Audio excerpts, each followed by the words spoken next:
ഏറ്റവും സ്നേഹം നിറഞ്ഞ പ്രിയ സുഹൃത്തുക്കളെ, ഉന്നത വിദ്യാഭ്യാസ മേഖലയിൽ കഴിഞ്ഞ നാളുകളായി വന്ന വലിയ മാറ്റത്തിൻ്റെ ഒരു ഭാഗമാണ് ഡിജി ലോക്കർ വഴി അപാർ ഐ ഡി ക്രിയേറ്റ് ചെയ്യുന്ന സംവിധാനം. അക്കാദമിക് ബാങ്ക് ഓഫ് ക്രെഡിറ്റ് എന്നാണ് ഇത് അറിയപ്പെടുക. നമ്മൾ പഠിക്കുന്ന നമ്മുടെ അക്കാദമിക് ക്വാളിഫിക്കേഷൻസ്, നമ്മൾ നേടുന്ന ആർജിക്കുന്ന ഓരോ അറിവുകളും ശേഖരിച്ച് വയ്ക്കുന്ന ഒരു സംവിധാനമാണ് അക്കാദമിക് ബാങ്ക് ഓഫ് ക്രെഡിറ്റ് അഥവാ അപാർ എന്ന് പറയുന്ന APAR I D. DigiLocker വഴിയാണ് ഇത് രൂപീകരിക്കുന്നത്. ഒന്നുകിൽ ഈ സ്ക്രീനിൽ കാണുന്ന പോലെ നിങ്ങൾക്ക് ലാപ്ടോപ്പ് വഴി, ഡെസ്ക്ടോപ്പ് വഴി ഇത് രൂപീകരിക്കാം. അതിന് ഡിജി ലോക്കർ എന്ന് ഗൂഗിളിൽ ടൈപ്പ് ചെയ്ത് കൊടുത്ത ശേഷം ലോഗിൻ ആൻഡ് രജിസ്റ്റർ എന്ന ഈ ഭാഗത്ത് വലത് സൈഡിൽ കാണുന്ന പോലെ ലോഗിൻ ആൻഡ് രജിസ്റ്റർ എന്ന ഭാഗത്ത് ക്ലിക്ക് ചെയ്തുകൊണ്ട് ലോഗിൻ ക്രിയേറ്റ് ആൻ അക്കൗണ്ട് എന്ന ഓപ്ഷനിലൂടെ മൊബൈൽ നമ്പർ നൽകിക്കൊണ്ട് മുൻപോട്ട് പോകാവുന്നതാണ്. അല്ല എങ്കിൽ മറ്റൊരു ഓപ്ഷൻ എന്ന് പറയുന്നത് നമ്മളെല്ലാവരും തന്നെ മൊബൈൽ ഫോൺ ഉപയോഗിക്കുന്നവരാണ്. മൊബൈൽ ഫോണിൽ ഗൂഗിൾ പ്ലേ സ്റ്റോറിൽ നിന്നും ഡിജി ലോക്കർ എന്ന ഓപ്ഷനിലേക്ക് പോവുക. അങ്ങനെ ഡിജി ലോക്കർ എന്ന ഒരു ആപ്പ് പ്ലേ സ്റ്റോറിൽ ചെന്ന് ഈ സ്ക്രീനിൽ കാണുന്ന പോലെ നമ്മൾ ഓപ്പൺ ചെയ്യുന്നു. ഡിജി ലോക്കർ ഡൗൺലോഡ് ചെയ്യുന്നു. ഡൗൺലോഡ് ചെയ്ത ശേഷം അതിൻ്റെ സെർച്ച് ഓപ്ഷനിൽ നമ്മൾ ഡിജി ലോക്കർ എന്ന് ടൈപ്പ് ചെയ്ത് കൊടുക്കുന്നു. ഇവിടെ കാണുന്നത് പോലെ ഡിജി ലോക്കർ ആപ്ലിക്കേഷൻ നമ്മുടെ ഫോണിലേക്ക് ഡൗൺലോഡ് ചെയ്ത് ശേഖരിക്കുക.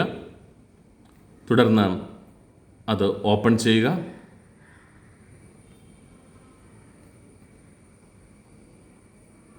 അപ്പോൾ ഇതുപോലെ ഒരു സ്ക്രീൻ നമുക്ക് കിട്ടും. ഈ സ്ക്രീൻ വന്നതിന് ശേഷം ക്രിയേറ്റ് അക്കൗണ്ട് എന്ന ഒരു ഓപ്ഷൻ ഇവിടെയുണ്ട്. സൈൻ ഇൻ അഥവാ സൈൻ അപ്പ് എന്ന് പറയുന്ന രണ്ട് ഓപ്ഷൻസ് ഇവിടെ കാണിക്കും. ഓൾറെഡി ഒരു ഐ ഡി ഇവിടെ വെരിഫൈ ചെയ്തുകൊണ്ടാണ് ഇങ്ങനെ കാണിക്കുന്നത്. അപ്പോൾ നമ്മൾ സൈൻ അപ്പ് എന്ന ഓപ്ഷൻ മാറ്റി പുതിയ അക്കൗണ്ട് ഗെറ്റ് സ്റ്റാർട്ടഡ് വഴി പുതിയ ഒരു ഐ ഡി ഉണ്ടാക്കുകയാണ്. ക്രിയേറ്റ് ആൻ അക്കൗണ്ട് എന്ന ഓപ്ഷൻ കൊടുക്കുന്നു. അവിടെ നമ്മുടെ അക്കൗണ്ട് ക്രിയേറ്റേഷന് ആദ്യമായിട്ട് ആവശ്യമുള്ളത് നമ്മുടെ പേര് കൊടുക്കുകയാണ്. കൃത്യമായ സ്പെല്ലിങ്ങോട് കൂടി പേര് അവിടെ നൽകുക. അതിനുശേഷം സ്ക്രീനിൽ കാണുന്ന വിധത്തിൽ ഡേറ്റ് ഓഫ് ബർത്ത് സെലക്ട് ചെയ്യുക. ഡേ, മന്ത്, ഇയർ ക്രമത്തിൽ അത് നൽകുക. നമ്മുടെ ജെൻഡർ ഏതാണ് എന്ന് സെലക്ട് ചെയ്യുക. ആധാർ ലിങ്ക് ചെയ്തിരിക്കുന്ന മൊബൈൽ നമ്പർ ഇവിടെ കൊടുക്കുക. അക്കൗണ്ട് ക്രിയേറ്റ് ചെയ്യാനായിട്ട് ആധാർ ലിങ്ക് ചെയ്തിരിക്കുന്ന മൊബൈൽ നമ്പർ നൽകുക. അതിനുശേഷം ഒരു മെയിൽ ഐ ഡി നൽകുക. OTP വരുവാനും മറ്റ് വെരിഫിക്കേഷൻ പ്രോസസ്സ് വാലിഡ് ആയിട്ടുള്ള ഒരു ഇമെയിൽ ഐ ഡി വേണം നമ്മളവിടെ കൊടുക്കുവാനായിട്ട്. അത്തരത്തിൽ ഒരു മെയിൽ ഐ ഡി കൊടുത്തതിനോടൊപ്പം തന്നെ നമ്മളൊരു താഴത്തെ സ്ക്രീനിൽ കാണുന്ന പോലെ തന്നെ അടുത്തതായിട്ട് ഒരു സെക്യൂരിറ്റി പിൻ രൂപീകരിക്കാൻ ഉള്ളതാണ്. ഒരു 6 അക്ക സെക്യൂരിറ്റി പിന്ന് രൂപീകരിക്കണം. അത് നമുക്ക് ഇഷ്ടമുള്ള, എപ്പോഴും ഓർത്ത് വയ്ക്കാൻ എളുപ്പമുള്ള ഒരു പിന്ന് കൊടുക്കുക. അപ്പോൾ ഓട്ടോമാറ്റിക്കലി നമ്മൾ കൊടുത്ത ഫോൺ നമ്പറിലേക്ക് ഒരു OTP പോകും. ഓക്കെ കൊടുത്തു കഴിയുമ്പോൾ ആ OTPക്ക് വേണ്ടി വെയിറ്റ് ചെയ്യുക. OTP ലഭിച്ചു കഴിയുമ്പോൾ OTP ഇവിടെ എൻ്റർ ചെയ്യുക. OTP എൻ്റർ ചെയ്ത് കഴിയുമ്പോൾ, അത് സബ്മിറ്റ് ചെയ്ത് കഴിയുമ്പോൾ നമ്മുടെ ഫോൺ നമ്പർ വെരിഫിക്കേഷൻ പ്രക്രിയ ഇവിടെ പൂർത്തിയാകുകയാണ്. നെക്സ്റ്റ് ആധാർ വെരിഫിക്കേഷനാണ്. ആധാർ നമ്പർ അപ്ഡേറ്റ് ചെയ്ത ആധാർ ആയിരിക്കണം. കാരണം 5-ാം വയസ്സിലും 15-ാം വയസ്സിലും അപ്ഡേറ്റ് ചെയ്യേണ്ട ആധാറുണ്ട്. അതുപോലെ വാലിഡായിട്ടുള്ള ഒരു ഫോൺ നമ്പർ ഉള്ളതും മെയിൽ ഐ ഡിയും ഒക്കെ കൊടുത്തിരിക്കുന്ന ആധാർ നമ്പറാണ് വേണ്ടത്. അപാർ ഐ ഡി രൂപീകരിക്കുന്നതിന് മുമ്പ് തന്നെ ഇത് നമ്മൾ പൂർത്തിയാക്കണം. ആ ആധാർ നമ്പർ കൊടുക്കുക. അപ്പോൾ ആധാർ ലിങ്ക് ചെയ്തിരിക്കുന്ന നമ്പറിലേക്ക് ഒരു OTP ഇവിടെ നിന്ന് പോകും. ആ OTP അവിടെ എൻ്റർ ചെയ്ത് കൊടുത്തതിന് ശേഷം ഇത് സബ്മിറ്റ് ചെയ്യുക. അപ്പോഴാണ് ആധാർ വെരിഫിക്കേഷൻ പ്രക്രിയ ഇവിടെ പൂർത്തിയാവുക.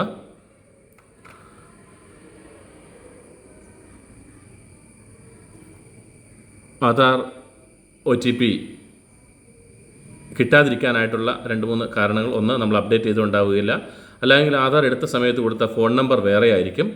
ആ സമയത്തുള്ള ഫോൺ നമ്പറിനകത്ത് മതിയായ വാലിഡിറ്റി, ഇൻകമിംഗ് മെസ്സേജ് വരാനായിട്ടുള്ള വാലിഡിറ്റി ഇല്ല എങ്കിൽ ഈ മെസ്സേജ് നമുക്ക് ലഭിക്കാനായിട്ട് തടസ്സം നേരിടും.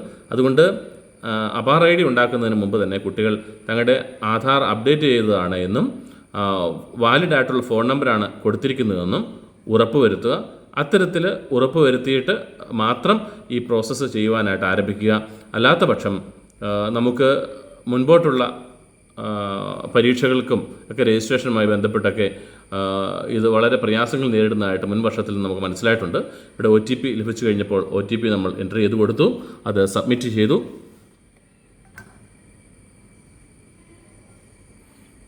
അതിൻ്റെ പ്രോസസ്സ് പൂർത്തിയായി. ഇവിടെ ആധാർ വെരിഫിക്കേഷൻ കഴിഞ്ഞു. നെക്സ്റ്റ് അടുത്ത പ്രോസസ്സ് എന്ന് പറയുന്നത് അപാർ ID ഉണ്ടാക്കുകയാണ്. അതിന് വേണ്ടിയിട്ടാണ് നമ്മൾ ഇത് ചെയ്തത്. അപാർ ID ഉണ്ടാക്കുന്നതിന് വേണ്ടിയിട്ട്, രൂപീകരിക്കുന്നതിന് വേണ്ടിയിട്ട് നമ്മൾ ഇവിടെ വീണ്ടും ഈ ഫ്രണ്ട് സ്ക്രീനിലേക്ക് വരുന്നു. സെർച്ച് ഡോക്യുമെൻറ്റ്സ് എന്നിടത്ത് നമ്മൾ അക്കാദമിക് ബാങ്ക് ഓഫ് ക്രെഡിറ്റ് എന്ന് പേര് കൊടുത്തുകൊണ്ട് സെലക്ട് ചെയ്യുക, അല്ലെങ്കിൽ അപാർ ID എന്ന് കൊടുക്കുക. ഇവിടെ സെർച്ചിങ് ഓപ്ഷൻ നടത്തുമ്പോൾ ഇത് അക്കാദമിക് ബാങ്ക് ഓഫ് ക്രെഡിറ്റ്, ഇവിടെ അപാർ ID എന്ന് കാണിക്കുന്നു. അക്കാദമിക് എന്ന് ഞാൻ മുകളിൽ ടൈപ്പ് ചെയ്തേ ഉള്ളൂ. അപാർ ID വന്നു. അപാർ ID ഡൽഹി, അത് സെലക്ട് ചെയ്യുക. അതിനുശേഷം ആധാർ വെരിഫൈ ചെയ്തുകൊണ്ട് ഇവിടെ പേര് ഓട്ടോമാറ്റിക്കലി വരും. അവിടെ ഐഡൻറ്റിറ്റി വാല്യൂ കൊടുക്കാനായിട്ട് ചോദിച്ചിട്ടുണ്ട്. ഐഡൻറ്റിറ്റി വാല്യൂവിൻ്റെ അവിടെ ന്യൂ അഡ്മിഷൻ ആണ് സെലക്ട് ചെയ്യേണ്ടത്. അതിന് താഴെ ഐഡൻറ്റിറ്റി വാല്യൂ എന്ന് പറയുന്നിടത്ത് നമ്മുടെ അഡ്മിഷൻ ആപ്ലിക്കേഷൻ നമ്പറാണ്. നമ്മൾ ക്യാപ്പ് വഴി അഡ്മിഷൻ എടുത്തപ്പോൾ കൊടുത്ത ഒരു നമ്പറുണ്ട്. ആ നമ്പറാണ് ഇവിടെ എൻട്രി ചെയ്ത് കൊടുക്കേണ്ടത്. അതിനുശേഷം ആ നമ്പർ പൂർണ്ണമായി കൊടുത്ത് കഴിയുമ്പോൾ താഴെ സെലക്ട് അഡ്മിഷൻ ഇയർ എന്ന് പറഞ്ഞ് ചോദിക്കുന്നുണ്ട്.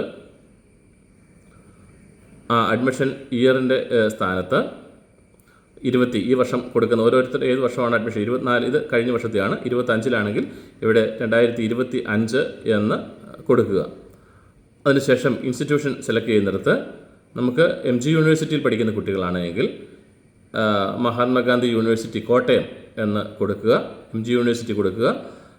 കേരള യൂണിവേഴ്സിറ്റി ആണെങ്കിൽ കേരള യൂണിവേഴ്സിറ്റി, മറ്റേത് സ്ഥാപനമായാലും ആ സ്ഥാപനത്തിൻ്റെ പേര് കൊടുത്ത് സെലക്ട് ചെയ്യുക. നിങ്ങളുടെ കോളേജ് അല്ല ഇവിടെ കൊടുക്കേണ്ടത്, ഓട്ടോണമസ് അല്ലാത്തതുകൊണ്ട് MG യൂണിവേഴ്സിറ്റി എന്ന് കൊടുത്ത് വേണം ഇവിടെ അപാർ ID ഉണ്ടാക്കാൻ ആയിട്ട്. ഞാനിവിടെ കോട്ടയം എന്ന് ടൈപ്പ് ചെയ്തപ്പോൾ ഓട്ടോമാറ്റിക്കലി മഹാത്മാഗാന്ധി യൂണിവേഴ്സിറ്റി കോട്ടയം എന്നിവിടെ വന്നു.